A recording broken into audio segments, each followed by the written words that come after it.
Welcome back to another edition of Through the Smoke, a Miami Hurricanes football and recruiting podcast here on the 24/7 Sports Network. David Lake, joined as always by Gabby Urrutia.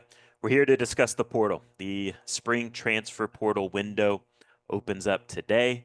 It's open for only 10 days, so if things move, they're going to move fast here in the next 10 days during this spring transfer portal window. Miami's looking to put the final touches on upgrading the roster here going into the summer months so that they can compete for an ACC championship and thus get into the college football playoff. Before we dive into our portal season topics here on this podcast, want to highlight two of our sponsors here, Canes Connection.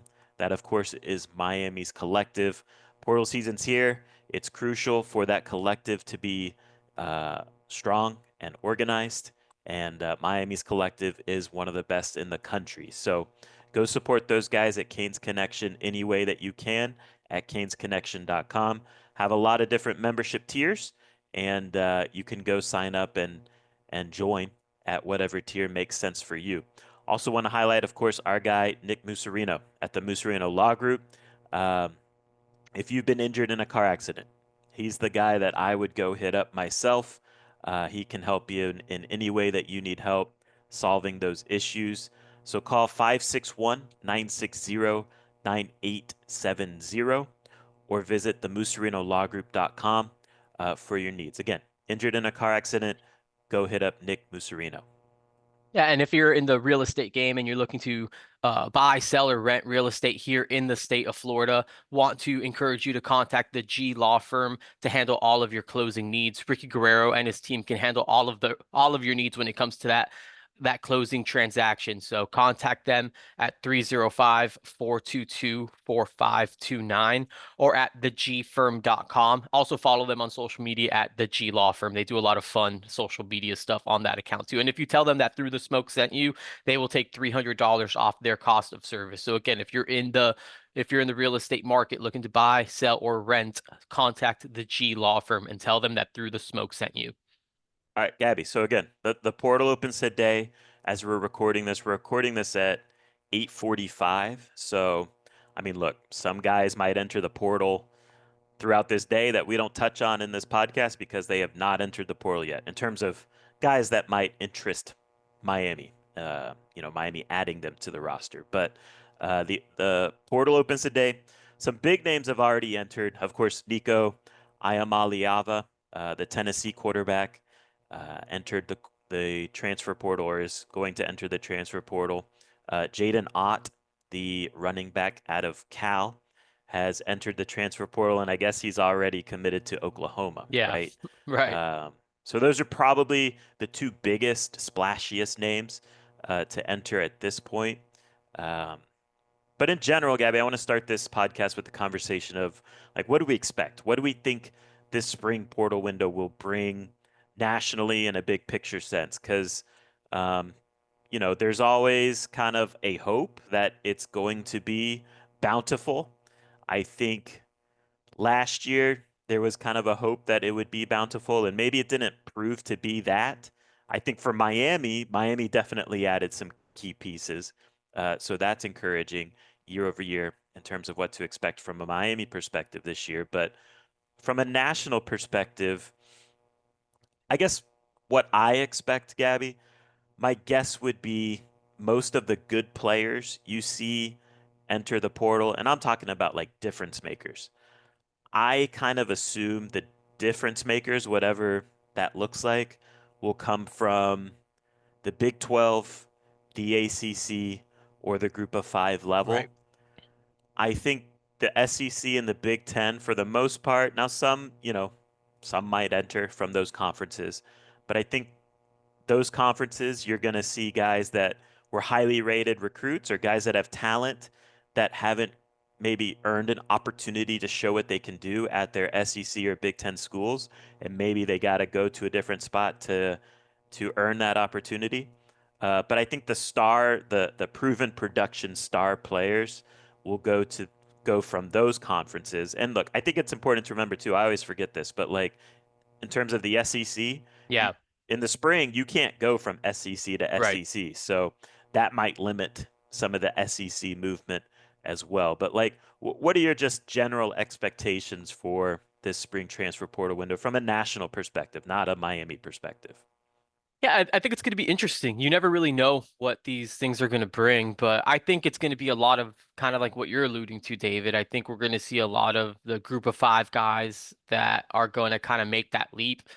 We saw it in the winter. I think that's always sort of a thing. I mean, you're seeing what's happening at schools like Ferris State. Like they won a D2 national championship. Their roster's getting absolutely rated now as I think schools go through spring football and now are trying to kind of figure out, all right, what exactly don't we have as you know in this final opportunity to upgrade our roster before the fall. So I wouldn't be surprised if schools are looking around to some of these lower level programs and just start plucking guys. So I wouldn't be surprised to see, again, quality FCS talent. I wouldn't be surprised to see, the top end junior college talent. We already saw the Troy running back who had a lot of yards. He announced his intentions to enter the transfer portal. Again, some of those lower level schools, like we saw Jaden Ott move to Oklahoma. So maybe like, a lower tier ACC school, a good player at those schools are going to move over. David Bailey from Stanford after their whole head coaching situation. So I wouldn't be surprised if we see the good players from some of those lower tier programs in the major conferences, in the Power Four conferences, start to kind of move and figure out their stuff.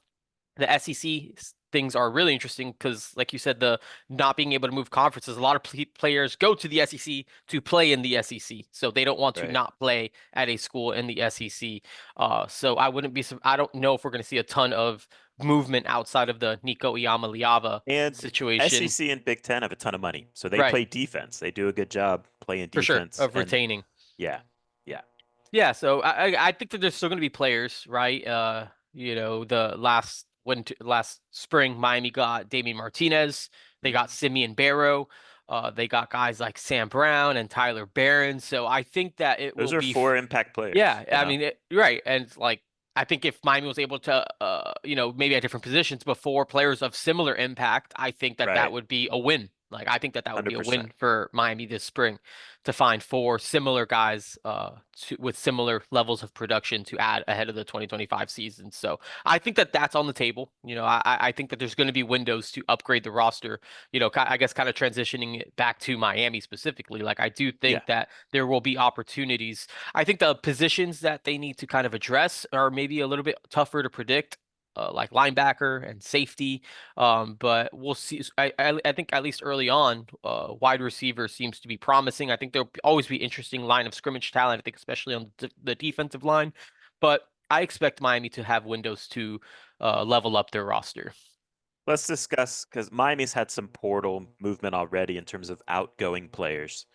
And so let's just have kind of a big picture, 30,000 foot discussion on that, those players, maybe what happened, what it means just relative to what college football is nowadays, right? So Zaquan Patterson, the rising sophomore safety, top 100 recruit coming out of the 2024 class. He entered the portal, and defensive tackle Josh Horton, who was in that 2023 class, kind of that borderline 3 star, 4 star type of player. Definitely looks the part, body type wise. Um, but just could never really get on the field for various reasons. And look, I think both those guys have talent. I think both those guys will benefit from a fresh start.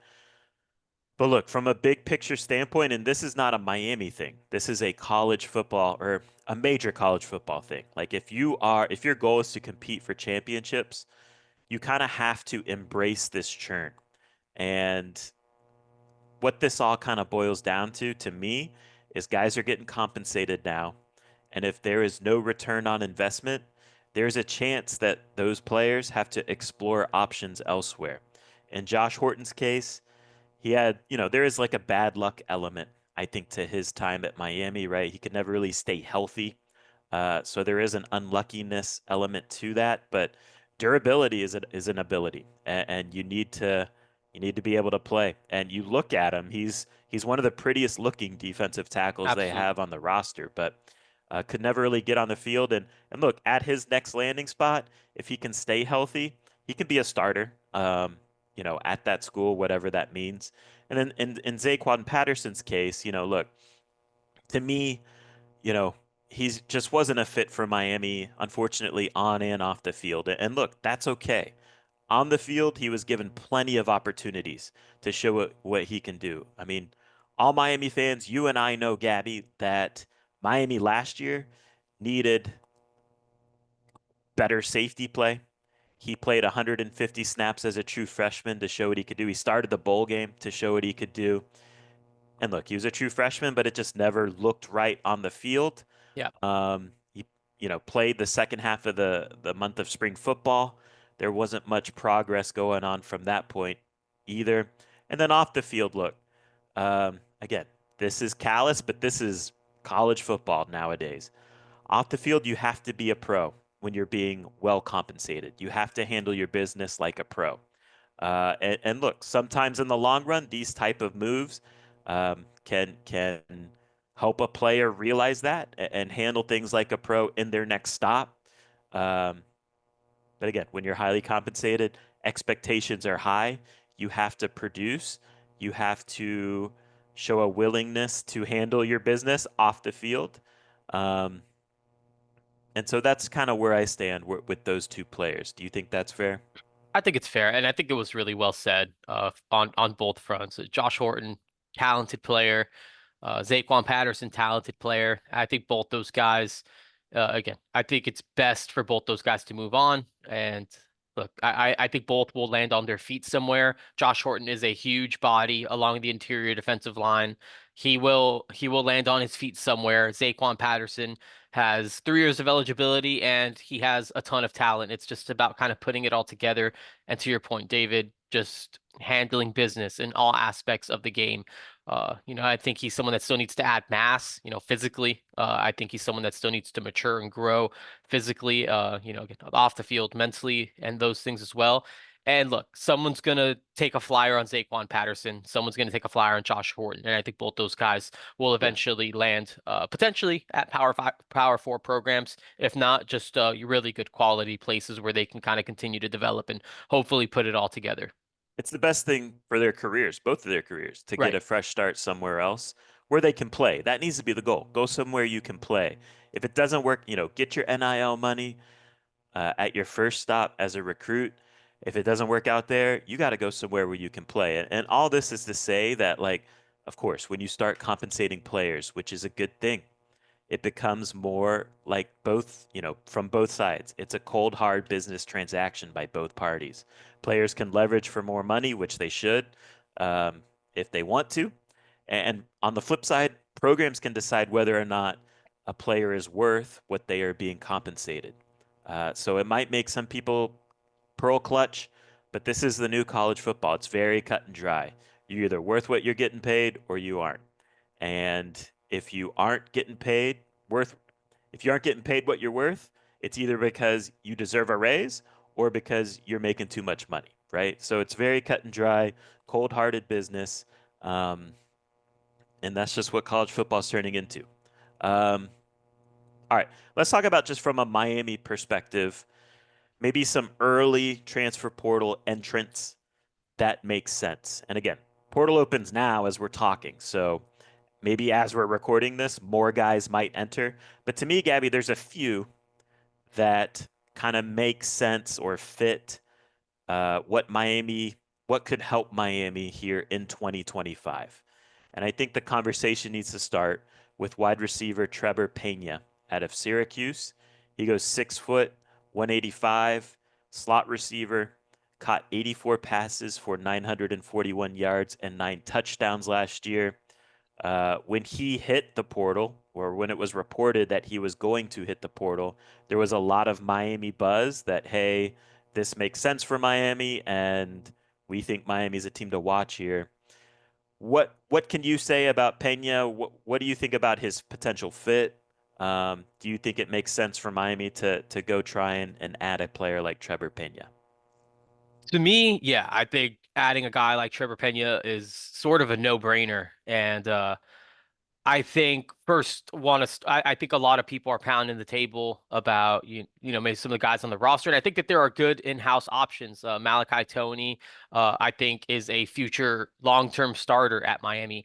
But where I want to begin, where I want to just as we talk about Trevor Pena and the potential of that, I just think you have to start. I think conversation starts with Carson Beck, right? I think it starts at quarterback with just how much you invested into the position here in 2025 with Carson Beck at quarterback, and I think it's just about surrounding him with the best possible supporting cast that you can deliver for him. I think it's about giving him all the resources and weapons that he needs to maximize that investment that you put into Carson Beck. Miami did it last year on offense with getting guys like Damian Martinez. They tried to get Sam Brown, and maybe that worked out or didn't work out the way that maybe some expected, but it was a good fourth receiver option. I think that they try to maximize Cam Ward's supporting cast, and I think Miami should approach the spring window in a way that helps maximize Carson Beck's. And that's why I think Trevor Pena here it just makes a ton of sense. He's a 1 year guy that I think could bridge the gap Yep. sort of to Malachi Tony, who again I think is a long-term answer in the slot for Miami. Uh I think he won this, like, coming out of spring, he's Miami's top slot on this 100%. roster now. 100%. Yeah, I agree. I think it's Malachi Tony's job, and I think he will be the primary backup to a player like Trevor Pena if this is the route that Miami ends up going. Yeah, I would advocate for it.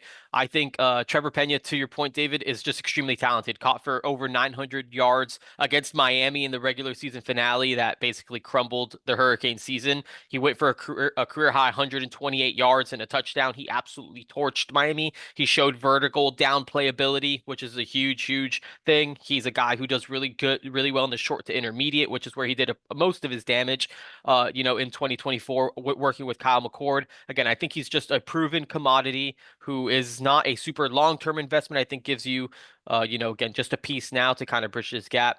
And to me, the slot position is just too important in Shannon yeah, Dawson's offense to not have a solid, proven commodity there.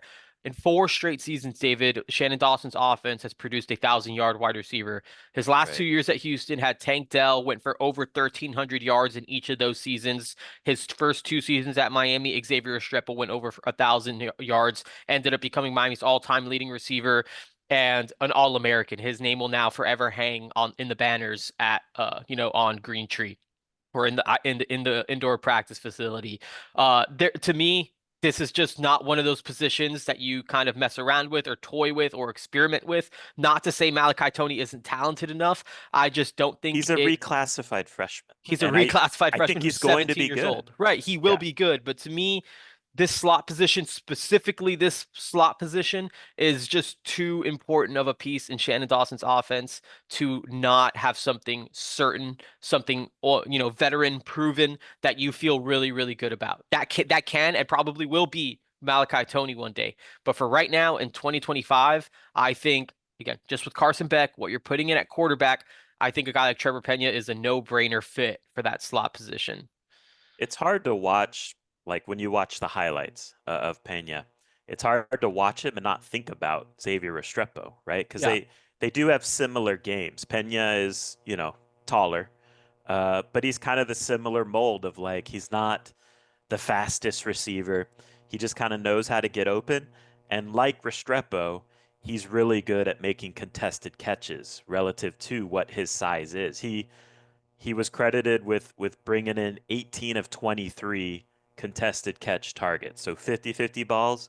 He won, I don't know what that number is, 80%, It's a ton of them. 75%. So he is very good at that. Like last year at Syracuse, McCord would just throw kind of fade Yeah, one-on-one balls to him, and he he made the had the plays. timing. Yeah. So and like you said, he's good at working downfield too, getting open. It makes a ton of sense. It's almost too perfect, the fit. And it might take some time for things to, I don't know, get finalized or progress in terms of the pursuit of Trevor Pena. But I do think Miami is going to be in the mix there this spring, and I hope they can reel him in. I think you and I have maintained all offseason they need to go get a slot. Yeah, This would be a dream scenario for yeah, Miami. perfect Uh, fit. Anyone else? Any other early portal entrants that make sense to you? Because look, I know we've kind of pounded the table about a third running back. Yeah. There's been a couple here that I think makes sense. I would start with running back Kendrick Raphael out of NC State. Um, he is a class of 2023 player, so he still has some eligibility remaining. He goes 5'11", 195 at NC State, where he was kind of a rotational player too. He ran for in his 2 years there, ran for 734 yards and 4 touchdowns, while averaging 5.1 yards per carry. To me, Gabby, like this is the perfect running back Yeah. three. The only question, and I'm not saying he doesn't think this way. To me, the only question with pursuing a player like this is, are they aware that they're going to be a running back three, and are you okay with that? Do you want Right. to drop down a level to the group of five and be an RB1 at the group of five level, or do you want to be an RB3 that has a lot of value in that role, but you're just not going to get the workload you would as an RB1 at the group of five level? But I would bring Kendrick Raphael to the table here in that running back discussion. Yeah, it's going to be interesting just because that's essentially what you're selling to a running back, and someone has to be okay with that. And Kendrick Raphael was kind of in that situation. I think something that's maybe more intriguing about the Miami situation is that, as you know, David, he is a Naples, Florida native, Yeah, close to proud, home. yeah, close to home. Again, can be a part of a good backfield. And look, Miami's the numbers are there. 734, 5.1 yards per carry, 4 touchdowns. I mean, he produced in his role. And last year, Miami's running back three, which was Jordan Lyle, he had 54 carries for 400 yards and 4 touchdowns. I think he averaged like over 7 yards per carry. So there is an avenue to getting on the field. And honestly, you might be able to argue that in 2025, like that number probably has the ability to go up just because Miami Yeah, could be a little bit more run heavy in 2025 than they were in 2024 with Cam Ward. So I think that there's an avenue to the running back three still being able to get on the field and producing in a maybe a more limited role, but still I think that's a tough sell for a guy like Kendrick Raphael, who I think is talented enough to probably go to the group of five level and be a number one running back, or maybe just even a lower tier Power Four program maybe an and be RB2. be Yeah, the number two of a just have more of a share of carries. But still, to me, if Kendrick Raphael was on board for it and he wanted to be your third running back, to me, similar to Trevor Pena, that's a no-brainer. Like I think that that's a no-brainer, perfect be a great ad. third running back Yeah, to kind of just. I think you have I think truly you would have the deepest running back core in the ACC, and again, I think nationally, I would put Miami's running back room up there with a lot of others. So, yeah, I think Kendrick Raphael would be a super interesting yeah. addition in the spring for Miami. And look, the reason why, I mean, this is a selling point too, but and why it's important to get an RB3 for Miami. You're one, like, if you're betting, okay, whether or not your top two running backs stay healthy the whole year, you're going to bet not, right? And you hope those injuries aren't long term or anything like that. But chances are at some point in the season, your RB3 is going to get elevated into a bigger role. So, um, I think on paper, right? Of course, no one wants to be the running back three, but you got to have three to navigate a season. Miami, if they do the work they do in the portal, those guys are going to get valuable reps in the postseason too, if Miami handles business and does what we think they can do this season. So uh, we'll see. Another guy, his teammate at Naples High, Isaiah Augustave, Yeah. he was so started his career at Arkansas, went to Colorado last year. He goes 6'2", 210. So he's kind of built similarly to Mark Fletcher in some ways. He's run for 500 yards in his 2 years at the college level. So Colorado was, pass heavy attack last year. He led Colorado in rushing last year, 384 and 4 touchdowns. Um, he's another guy I think that, could fill that running back three role too. Kind of more of your power back. Of the two, I would prefer Kendrick, but I think either one of those guys would be, they're relatively local options as Yeah. RB3s. And again, I think it is important. It's not one of the premier positions you got to target if you're Miami in the portal, but I do think it's important to to navigate a season, you need that third running back. Yeah, yeah, for sure. I think both those guys would be solid options. How about that Naples backfield though of Isaiah It was Augustave good. and Rafael Kendrick a few years ago? Both those guys will probably end up on, again, both are on were on Power Four rosters, but could still end up on some moving forward. I think both those are really good options. I think I think a couple other names that I think are interesting to me. I think one on the defensive line, and this is not probably a primary need for Miami, but just a name I thought that could just be a sort of injection to what Miami's already kind of doing. How about Bo Atkinson at North Carolina, Mm. David? A 6'6", 265 pounder, 39 career pressures, 12 career sacks, good running grade. According to Pro Football Focus, with a 74.3 grade against the run. I don't know what's going on in North Carolina exactly. Like I'm not sure what led to Bo Atkinson leaving. He is, I think, I believe, a North Carolina native. He signed with them. He's been a pretty good rotational player for them over the past 2 seasons. And look, again, he's been sort of productive. And he's a guy that back in the day, I think this was still Manny Diaz's staff, but he did visit and camp for the Hurricanes during his prep days. So again, I think I think you could always improve the line of scrimmages. I think Miami's offensive line we feel good about. So on the defensive line. I just think there's always room to improve the depth. We saw Miami do it last year with Tyler Barron and Simeon Barrow.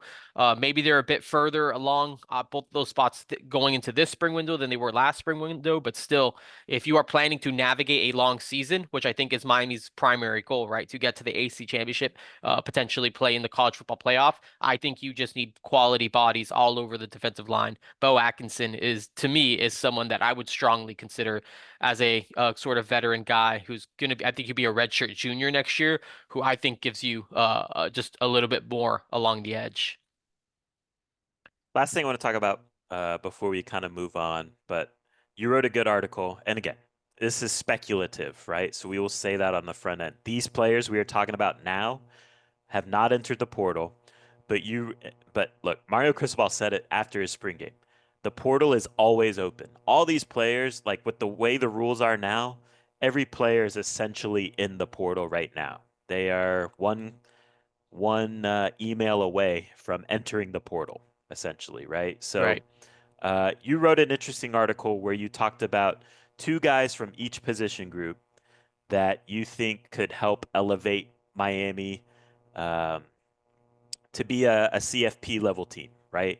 And I want to focus on two positions you wrote about in particular that I think are two of the bigger needs that we haven't really touched on yet. And again, this is hypothetical, but you're talking about type of player that would make sense for Miami. And so it's linebacker and safety. So let's start at linebacker and two of the guys you talked about, which were Raylan Wilson out of Georgia and Stanquan Clark out of Louisville. Talk about each one of those guys and what about their profile you think makes sense for Miami. Yeah, I think both those guys. I mean, I think for at linebacker, I think both those guys are sort of Mike linebackers, middle linebackers, and I think as we're looking to upgrade the roster in 2025, I think that middle linebacker spot is a spot where Popo Aguirre is set to become a full-time starter there. And look, I just think that that's a spot where you can kind of turn a question mark into a strength. Right. I think we don't really know quite yet what Popo Aguirre is. Maybe he's a good player, but to me, again, just in this era of college football, there's no real reasons to have question marks if you can fix it via the transfer portal Yeah. by just supplementing. And I think there's two different ways that you can kind of go about this, right? Kind of a no-brainer. This guy would walk in and start and be a high impact player. And then two, maybe similar. Maybe this guy is a starter for you or can just be a high level rotational or push for a starting job or someone that there's kind of an even sort of balance there. I think two guys that I think one maybe more than the other, but that fit the bill of just no-brainer high impact player is Raylan Wilson, the linebacker at Georgia. He's a guy that is kind of stuck in a primary rotational role because another linebacker who was recruited in his recruiting class, CJ Allen, has kind of emerged as the starter at his position. And Raylan Wilson, I mean, he played 420 snaps at Georgia last year. So he's getting on the field and he's playing, but he's not starting. And that is not his job. So if there was a situation where Raylan Wilson decided, hey, you know what, I just want to be a full-time starter and I want to be the guy, I think Miami would be an excellent fit for Raylan Wilson. He's a Tallahassee native at Miami. I think tried to recruit back in the day, and I think he would just be an excellent fit to what the Hurricanes want to do. Again, I think he would be a high impact, no brainer. Like this guy is your starting Mike linebacker, and then you have a very quality backup in Popo Aguirre. The other is Stanquan Clark, a Miami native who has been a 2-year starter at Louisville during his time there. He was excellent against the run last year, an 88.8 run defense grade. He's a former safety who converted to linebacker, so I think gives you a little bit more of that fluidity in coverage, which we saw was a struggle last year. I don't know if Miami's linebackers are going to be in that situation again with just the defense that they're running. But I think Stanquan Clark is a guy that comes in, has the potential to be a starter. If not, just gives Miami a really, really quality middle linebacker room with Popo and Clark. I think you would just feel really good about that. So again, these are all speculative. This is just me Yeah. evaluating situations, profiles of players that would fit or make sense. But those are two names that came to mind as I was exploring some options there. And safety is the other position I want to Yeah. touch on. You highlighted two players that make sense from a tie perspective to Right. Miami relative to the new coaches that were brought in from their previous stops. You talked about AJ Halsey out of Houston and Bryce Thornton out of Florida. Tell us about those players. Yeah, AJ Halsey, to me, I think Miami's looking for a safety to play opposite of Zechariah Poyser. I think they feel like they hit on Zechariah Poyser, which I think is important to note. But still, I think there's just not enough depth. We talked about Zaquan Patterson transferring, so that's a hit to just a general depth. But still, I think they need a starter there, a no doubt starter. AJ Halsey was a first team All Big 12 safety who played under Zach Etheridge at Houston, which is where he came from. He had 5 interceptions in 2024. He was a former New Mexico transfer, so a guy who's continued to kind of level up as far as just leveled up from the group of five to, the power four level at a Big 12 program. I think AJ Halsey would be a plug and play starter at safety if he were to enter the transfer portal again. This is all speculative. The other, Bryce Thornton, obvious tie to Will Harris, who was the defensive backs coach at Florida. He started for Will Harris the back half of the season, so he's a guy that emerged in that back half of the season for Will Harris, and that's when Florida kind of started to get better was on the in the back half of that season. So I think we saw that his production, his play time increased, and he ended up finishing his sophomore season with 3 interceptions. He was a rotational guy as a freshman and as a sophomore before he became a starter. So I think this is a guy that's played some football. He already has, a number of snaps under his belt, and he again found the football in 2024 on the back end for the Gators. So I think both those guys would be impact starters, guys that would walk into a job and be able to you would feel much better about the safety duo if either one of those guys were able to jump on board. So let's wrap up portal talk here for now, right? There'll be more stuff to talk about here in the next few days, I'm sure. Um, but we kind of touched on this already a little bit. But last year in the spring portal window, Miami added essentially four impact players and Damian Martinez, Sam Brown, Tyler Barron, Simeon Barrow, right? So let's just apply that to this year, and Miami can duplicate that type of haul of four impact players. How are you spreading those impact players out by position? Yeah, that's good. I would probably go slot receiver. I would go outside receiver. I would go middle linebacker and safety. 100% agree. Yeah. I think it's obvious. Like, I think those are the four top choices, and everything else is just kind of depth, which is important. But in terms of like when now Miami has to get kind of a starter, I think those are the four spots as Right. well. Um, all right. Last conversation I want to have here has to do with high school recruiting, right? Because look, portal season's exciting and fun, uh, but really the success and the talent on a roster is determined by how well you recruit in high school. That's always been the case. That's still the case. And, high school recruiting efforts were strong in the spring for the Miami Hurricanes. And so I want to have you highlight, Gabby, and you can take this wherever you want to take this. But coming out of the spring, because look, summer nowadays is when high school recruiting um, happens. It's when it all kind of gets solidified. Most commitments now are in the summer months, which are also official visit seasons now. Uh, so I want you to highlight. You can go anywhere you want with this. 5 recruits that you feel like the Miami fans should know about coming out of the spring recruiting efforts when Miami had a bunch of guys just rolling Right. through on visits.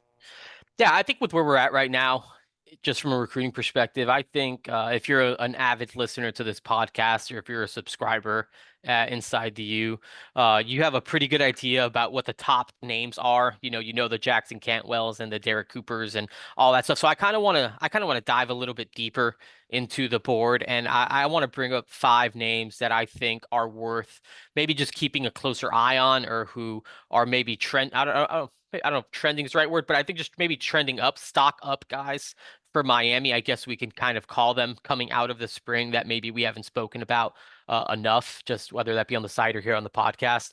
The first one I'm going to bring to the table is Tyron Evans. He's a 6'3", 185 pound wide receiver out of Cornelius, North Carolina. He's a Tennessee commit, and he visited Miami kind of early portion of the spring. But I think that this is a situation that's like really worth tracking for the Hurricanes. We've talked about how they want to get bigger on the outside.